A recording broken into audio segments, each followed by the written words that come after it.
Hey, I'm Cody Sharp, and I'm the owner of Sharp Guys Web Design.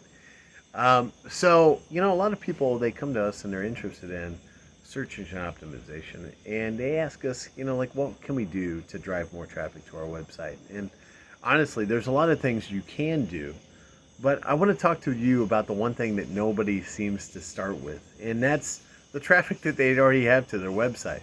So imagine that, you have a website and maybe it has like 100 visitors per month. It's not a lot, but we don't know very much about them. Let's say that you get one or two forms filled out. Maybe you don't even get that. And if you have 100 people visiting your website, they're not filling out forms. Google obviously thinks that that website traffic is worth sending to you. Why? Well, the first thing is make sure your form is working. And I'm not kidding. Unfortunately, this is like one of the top things that people don't do. Try filling out your form, making sure it works. And if it does, okay, that's the first step. It works, great. But if it doesn't, wow.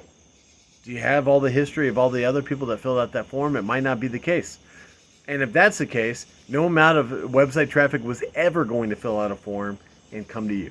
So think about that. Secondly, okay, so let's say that the form works. You still haven't gotten any forms. 100 people come to your website. Or let's say you don't even know how many people came to your website. We need to find out how many people are coming. Because if we don't know, how can we even say if we're improving it or not? We need to know. And so right now, I still recommend Google Analytics. That may change in the future. But Google Analytics still allows us to tell how many people are coming to our website. And I would install that on my website. And then I would get a better idea of what's happening. Are they coming from search? Are they coming from social? Are they coming from referrals from other websites, partners, that kind of thing? So that's important to know. So let's go ahead and do that. Let's say now we know. We know it's 100 people coming to our website and we're not getting a single form filled out. Well, where are they coming to our website? Are they coming to blogs? Are they from our area? Are we a service company that paints houses in Indianapolis, but all of our traffic is coming from California, New York, and Texas? That just means that most of the people are going to a single article that has nothing to do with Indianapolis. And that's very common. And if that's the case, that's not what you want to do. Search engine optimization means that you go after the people in your local area that are actually going to convert people to becoming clients. And you can't do that by creating articles that are only for Californians or New Yorkers or Texas because they have more people in those states. Those are too general. That means that our content going forward needs to be much more specific to the Indianapolis area if we're in Indianapolis or even if we're in the surrounding areas. So I would say start creating content that's going to be more specific. Start creating content on your homepage that's going to be more specific.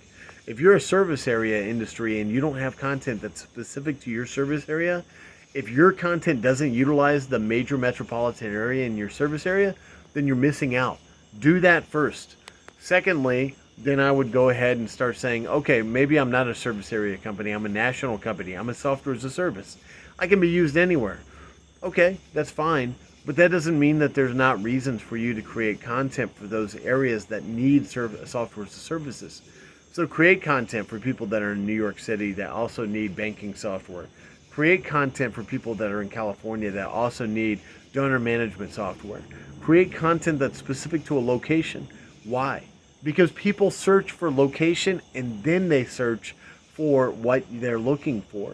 Think about if you're if you're in a city that you haven't been to before, and you're in, let's say, St. Louis, Missouri, and you're interested in going to a restaurant.